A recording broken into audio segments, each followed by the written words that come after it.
আমার সৌভাগ্য যে আজকে সবার সঙ্গে দেখা করার সুযোগ হলো। চেষ্টা করেছি দায়িত্ব গ্রহণের পর থেকে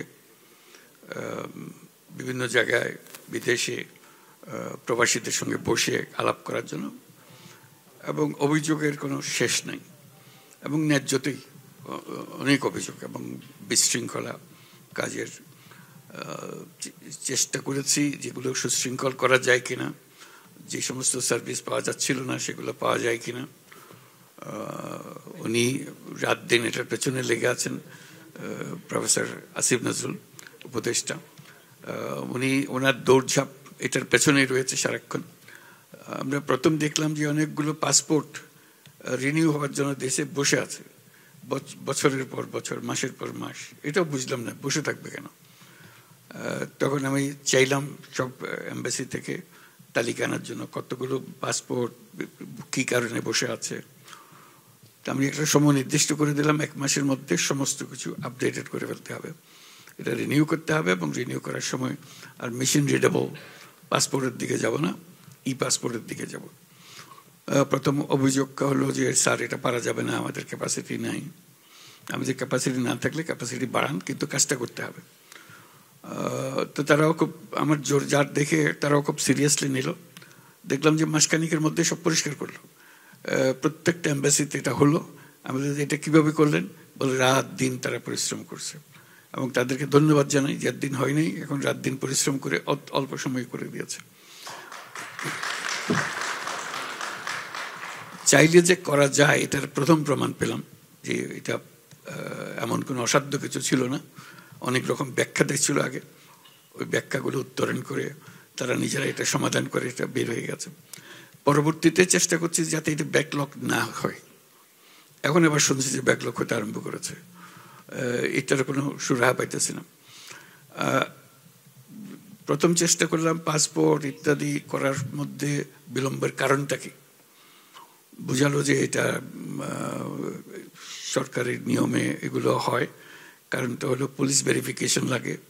তো আমার প্রথম কাজ হয়তো মনে আছে আপনাদের, পুলিশ ভেরিফিকেশন বন্ধ করে দিলাম। পুলিশ ভেরিফিকেশন, পাসপোর্ট করতে হলে পুলিশ ভেরিফিকেশন লাগবে না। প্রথম বললো যে না এটা পারা যাবে না ইত্যাদি ইত্যাদি। তা বললাম যে একবার করে ফেলি, তারপর দেখি কি অসুবিধা কি হচ্ছে। আমার ব্যাখ্যাটা ছিল এই যে বাংলাদেশে আমি জন্মগ্রহণ করেছি, আমি বাংলাদেশি নাগরিক, আমার পরিচিতি দেওয়ার দায়িত্ব সরকারের। পাসপোর্ট আমার পরিচিতি, কাজে এখানে আমি যদি অপরাধ করে থাকি তাহলে পুলিশ আমাকে ধরবে, পাসপোর্ট আমাকে ধরতে পারবে না। পাসপোর্টের কাজ হলো যে আমার পরিচিতিপত্রটা তাকে দিতে হবে, যেহেতু আমি দেশের নাগরিক। কাজে আমি যখনই এনআইডিটা দেব আমাকে পাসপোর্ট দিতে সরকার বাধ্য, যেহেতু আমি দেশের নাগরিক। কাজে ওই অর্থে বললাম যে এটা পুলিশ ভেরিফিকেশন। যদি কোনো অপরাধ থাকে সে ব্যাপারে তার সঙ্গে অন্য যাদের সঙ্গে অপরাধীর সঙ্গে ব্যবহার করেন তার সঙ্গে সে ব্যবহার করবেন, কিন্তু যতক্ষণ অপরাধী হিসেবে সে প্রমাণিত না হয় তার এই পাসপোর্ট নেওয়ার সুযোগ দিতে হবে। তো যাই হোক, সে পাসপোর্টের সেই ঝামেলাটা গেল। তারপরে এখন থেকে কাউকে আর পুলিশ ভেরিফিকেশনে যেতে হয় না। দেখলাম যে এরপরে 9 মাস বছর বসে আছে, পাসপোর্ট পাচ্ছে না, পুলিশ ভেরিফিকেশন আসছে না বলে রাতারাতি হয়ে যেতে আরম্ভ করলো। সব রাতারাতি পাসপোর্ট হয়ে পুলিশ ক্লিয়ারেন্সের অনুপস্থিতিতে এটা হতে আরম্ভ করলো। তো ভালো লাগলো যে এটা পারা গেল জিনিসটা করার জন্য। আরেকটা হলো যে এখানে মেশিন রিডেবলের জন্য যন্ত্রপাতি নাই। আমি বললাম যন্ত্রপাতি নিয়ে যান, ওখান থেকে যন্ত্রপাতি দিয়ে করেন। আরেকটা হলো অনলাইন পাসপোর্ট করার কথা। আমি যে অনলাইন পাসপোর্ট যদি করতে পারে তাহলে তো সব বিদেশিদের জন্য অসুবিধা নেই, তারা ঘরে বসেই তো এটা করে ফেলতে পারবে। কাজে এই বিতর্ক এখনও চলছে, এখনও এটার ফয়সলা করতে পারিনি। অল্প কিছু ফয়সলা হয়েছে, কিন্তু এই যে একদম সঙ্গে সঙ্গে করে দেবে এটা এ পর্যন্ত অন্তত অ্যাপ্লিকেশনটা করার জন্য আমরা সুযোগ দিচ্ছি। আমরা নাগরিক সেবা বলে একটা আলাদা বেসরকারি প্রতিষ্ঠান সৃষ্টি করেছি। তার কাছে গেলেই পয়সা দিলে সে আপনার এনআইডি, পাসপোর্ট, অন্যান্য যতগুলো সরকারি দলিল দস্তাবেজ, জমির দাখিলা বা যা যা দরকার হয় এগুলো ওখান থেকে নিতে পারবে। এখানেও বারে বারে প্রতিবন্ধকতা আসছে যে এটা ছাড়া এটা হবে না, এটা ছাড়া ওটা হবে না, কিন্তু কিছু কিছু কাজ শুরু হয়ে গেছে। তো এটা আপনাদেরটা ধরতে গিয়ে দেশের লোকের জন্য একই সঙ্গে কাজটা করা যাচ্ছে বলে আমি খুব আনন্দিত যে এটা আমরা ধাক্কাধাক্কি করার পরে এটা কিছু দূর অগ্রসর করতে পেরেছি এবং আশা করি ভবিষ্যতে এটা খুবই সহজ জিনিস হয়ে যাবে। মালয়েশিয়ার ব্যাপারে বারে বারে প্রশ্ন আসছিল। দায়িত্ব গ্রহণের পর থেকেই মালয়েশিয়ার এই সমস্যা যে তারা অনেকজন 18,000 শ্রমিক প্লেনে উঠতে পারেনি, তার এক্সপায়ার করে বা কি কারণে কাট অফ ডেট ছিল, আসতে পারেনি। কাজে এটা খুব খারাপ লাগলো। এরপর পরেই মালয়েশিয়ার প্রধানমন্ত্রী উনি আসলেন বাংলাদেশে। আমরা খুব আনন্দিত হলাম যে তিনি আসছেন আমাদেরকে দেশে প্রথমবারের মতো বাংলাদেশ এই অভ্যুত্থানের পরে একজন প্রধানমন্ত্রী বাংলাদেশ ভিজিটে আসছেন। 2 মাস পরে উনি এসেছিলেন 4 অক্টোবর বাংলাদেশে আসলেন।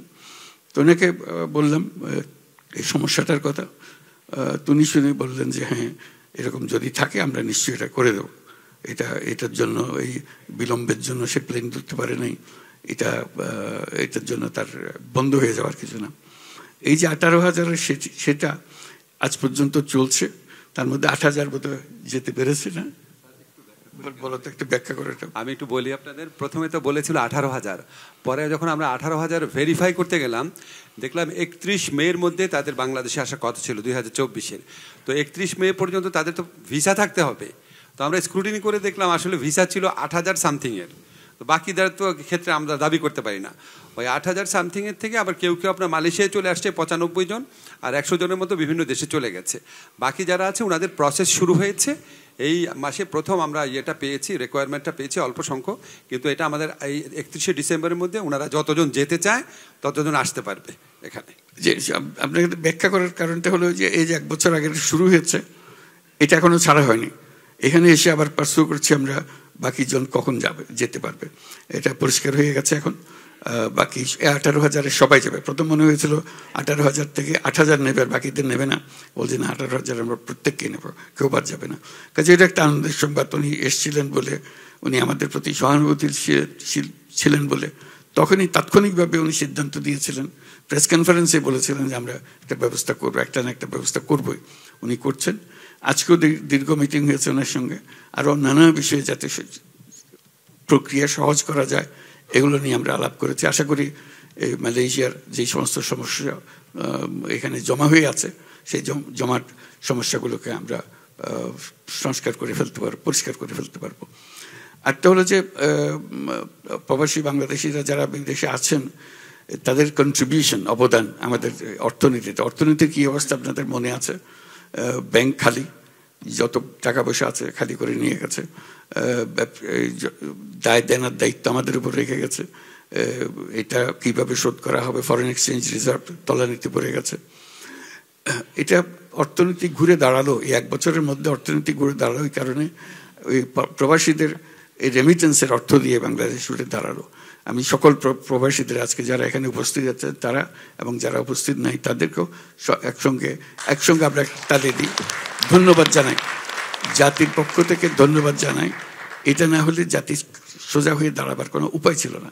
এই টাকা দিয়ে আজকে আমরা মজবুত অর্থনীতিতে দাঁড়াতে পেরেছি। এটা মস্ত বড় একটা অবদান। এই অবদানের স্বীকৃতি হিসাব আমাদেরকে সে করতে হবে, তো তাদের সুযোগ সুবিধাগুলো যাতে পায় সেগুলো করা, আইন শৃঙ্খলাগুলো ঠিক করা।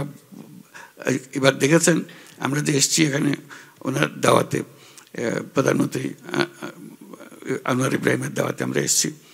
আমরা প্রায় আমাদের ক্যাবিনেটের প্রায় অর্ধেক নিয়ে এসছি একসঙ্গে, যাতে করে প্রত্যেকের যেন বিষয়গুলো পরিষ্কার হয়ে যায়। কাজে আমি একা আসলে একটা জিনিস ব্যাখ্যা করতে পারতাম, আর একটা গভীর জিনিস আমি পারতাম না, অত ডিটেলস আমার মনে নেই।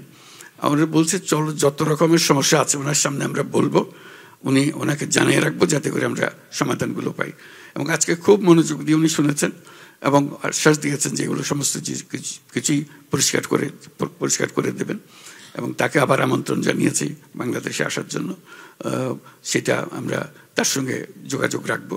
তিনি খুব আমাদের প্রতি সহানুভূতিশীল, যাতে আমরা এগিয়ে যেতে পারি কোনো বাধাবন্ধক ছাড়া। তার কাছে আমরা বিনিয়োগের কথা বলেছি, ব্যাপকভাবে মালয়েশিয়ান বিনিয়োগ বাংলাদেশে হোক। একটু আগে আমরা বিনিয়োগকারীদের সঙ্গে বৈঠক করছিলাম। মালয়েশিয়ার থেকে বড় রকম বিনিয়োগ আশ্বাস আমরা পেয়েছি, সেখানে আমরা যাতে করে এই বিনিয়োগের ধারা অব্যাহত রাখতে পারি তারাও চেয়েছে আমাদের সঙ্গে কাজ করার জন্য। কাজে মালয়েশিয়া একটা এখন জটিল একটা পরিস্থিতির মধ্যে ছিল আমরা যখন এসেছি, এই জটিলতার থেকে আমরা মুক্ত করছি যাতে সবাই যে সহজভাবে এখানে ঢুকতে পারে, এখানে কাজকর্ম করতে পারে। এই যে ভিসা কি বলে মাল্টিপল ভিসা করে দিল, এটা একটা বড় রকমের সাহায্য আমাদের জন্য। আমরা সার্বিকভাবে বাংলাদেশের পরিস্থিতি আপনাদের দোয়ায় অনেক স্বস্তির জায়গাতে এসেছি। আমরা অর্থনৈতিক জায়গা থেকে আমরা স্বস্তির জায়গাতে এসেছি। সংস্কারের মাধ্যমে আমাদের সংবিধান সংস্কার, অন্যান্য আরও যত সংস্কার আছে সেগুলো নিয়ে সংস্কার কমিশনগুলো ছিল, তারা রাজনৈতিক দলগুলোর সঙ্গে ক্রমাগত বৈঠক করছে। আপনারা নিশ্চয়ই টেলিভিশনে দেখেন সেগুলো, যাতে করে আমরা সবাই একমত হতে পারি। এখন ঐক্যমতে পৌঁছার কাছাকাছি আমরা এসেছি। সে ঐক্যমত হয়ে গেলে আমরা একটা সনদ ঘোষণা করব। এই মাসের মধ্যে আশা করি সনদ ঘোষণা করতে পারবো। ইতিমধ্যে আমরা জুলাই ঘোষণা 5ই আগস্টে আমরা জুলাই ঘোষণা দিয়েছি।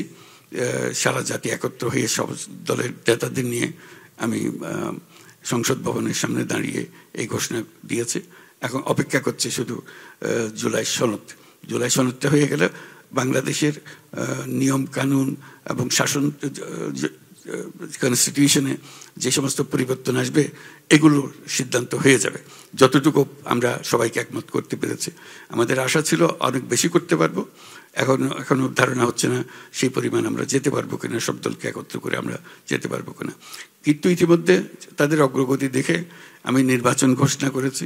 ফেব্রুয়ারি মাসে নির্বাচন হবে এবং তার মধ্যে একটা উল্লেখযোগ্য বিষয় হলো, এবং সঙ্গে সঙ্গে আমার উল্লেখ করে দিয়েছি, প্রবাসীদের জন্য এবার ভোটাধিকার দিতে হবে। এবার তারা যেন ভোট দিতে পারে, এটা আমাদের একটা নতুন অভিজ্ঞতা হবে। আমরা যে যেখানে আছেন, আপনার যে যেখানে কর্মরত আছেন, সেখান থেকে আপনি যদি ভোটার হন, আপনার অনেক জিনিসের অভাব আছে, পাসপোর্ট রিনিউড হয় না বা কিছু একটা হয়েছে, কিন্তু ভোটার আপনি হবেন। ভোটার হবেন, আপনি ভোট দিতে পারবেন। যতক্ষণ পর্যন্ত বাংলাদেশের নাগরিক আপনি ভোট দিতে পারবেন। কাজেই সেটার ব্যবস্থা হয়েছে এবং ইলেকশন কমিশনের সঙ্গে আমাদের আলাদা আলোচনা হয়েছে। তারা আশ্বাস দিয়েছে যে তারা সমস্ত প্রস্তুতি দিচ্ছে যাতে এই ইলেকশনে যারা বাইরে আছেন, যারা প্রবাসী বাংলাদেশি যে যেখানে আছেন সেখান থেকে ভোট দিতে পারবে। কাজে আমরা এখন নির্বাচনের দিকে রওনা হয়েছি। আশা করি একটা সুন্দর নির্বাচন আমরা করতে পারবো। বাংলাদেশের একটা রূপান্তর হবে। আমরা 1 বছর শেষ করলাম সরকারের ইন্টারিম গভর্নমেন্টের, এই 1 বছর, তারপরে ফেব্রুয়ারি পর্যন্ত গেলে আমরা আশা করি সুন্দর একটা নির্বাচনের মাধ্যমে আমরা ক্ষমতা নির্বাচিত প্রতিনিধিদের কাছে সমর্পণ করতে পারবো। এই আমাদের আশা। আপনাদের সাহায্য এবং আপনাদের সহায়তা, আপনাদের যে অবদান, তাকে আমি বাহবা দিচ্ছি, অভিনন্দন জানাচ্ছি আপনাদের এই সহযোগিতার জন্য। আশা করি বাংলাদেশ এখন নতুন পথে যাত্রা হলো। আমরা নতুন বাংলাদেশের কথা বলছি। এই নতুন বাংলাদেশ বাস্তবে আমরা দেখে যেতে পারি। খুব তড়িৎ গতিতে যেন নতুন বাংলাদেশ গড়ে ওঠে। আপনাদের সহযোগিতায় একটা আবহাওয়ার সৃষ্টি হয়েছে নতুন বাংলাদেশ গড়ে তোলার। ছোট ছোট ছোট জিনিস বলে অনেক সময় নজরে আসেনি, বড় বড় জিনিসগুলো এখন নজরে আসবে। যেহেতু কনস্টিটিউশন রিফর্ম হয়ে গেলে বোঝা যাবে যে আমরা কোন দিক থেকে অগ্রসর হচ্ছি। আর আমরা অর্থনৈতিক দিক থেকে আমাদের দিকে সবাই অ্যাটেনশন দিচ্ছেন। আমরা বিভিন্ন দেশের ইনভেস্টরদের আহ্বান জানাচ্ছি তারা যেন আমাদের এখানে বিনিয়োগ করেন এবং আমরা ভালো সমর্থন তাদের কাছে পাচ্ছি। আশা করি আপনাদের সহযোগিতায় আমরা বাকি পথটুকু সুন্দরভাবে এগিয়ে যেতে পারবো। সবাইকে ধন্যবাদ।